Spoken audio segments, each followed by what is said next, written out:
Le chef de l'État s'est adressé hier à la jeunesse burkinabé à l'occasion de la journée internationale de la jeunesse. Pendant plus de 20 minutes, il a abordé des questions relatives à la dignité et à la souveraineté. Le capitaine Ibrahim Traoré appelle surtout à un refus de l'assistanat permanent promu par certaines puissances étrangères. Il est au micro de Moussa Ouedraogo et Ismaël Diloma Sirima.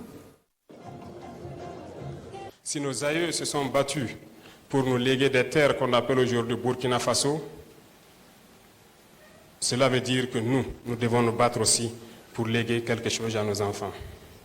Si Dieu a fait que notre génération est confrontée donc aujourd'hui à ce combat, c'est parce qu'il sait que nous avons la capacité d'y arriver. Il faut que la jeunesse comprenne aussi quelque chose. Nous, au niveau de l'exécutif, nous prenons des mesures, mais nous avons besoin aussi de vous parler, de vous sensibiliser, pour qu'ensemble nous puissions relever les défis qui sont aujourd'hui posés à nous.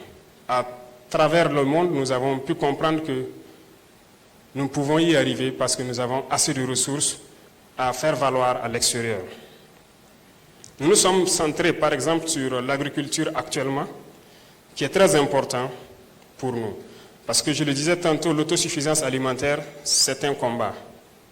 C'est un combat parce que lorsque nous parlons de dignité, nous parlons d'honneur. Si vous n'êtes pas autosuffisant, vous n'avez aucune dignité. Lorsqu'un père doit rentrer le soir à la maison et qu'il n'a aucune graine à mettre dans l'assiette de son fils, il ne peut pas parler de dignité. Toute la famille vivra dans l'indignité. Il n'y a pas de dignité une fois qu'on ne mange pas sa faim. Il n'y a pas de dignité lorsque nous tendons la main. Et voyez-vous cette nouvelle forme donc, de néocolonialisme dont on parle, qui tend donc à ramener notre jeunesse à des mendiants, à des assistés chroniques. Nous nous battons contre cela. Lorsque vous dites à un partenaire qui est prêt peut-être à vous servir de, mobile money, jusqu'à 100 milliards, mais lorsque vous dites à ce même partenaire, non, servez donc à mobile money 20 milliards, et 80 milliards, nous allons faire des projets structurants donc, de production agricole pour les jeunes, ils ne sont pas d'accord. Ça doit nous interpeller. L'objectif, c'est de vous maintenir dans cet assistanat permanent.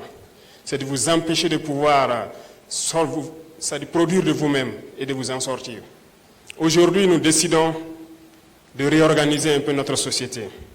Certes, certains textes ou certaines conventions qui avaient été signées étaient très contraignantes, faisaient que notre pays aurait du mal à s'en sortir.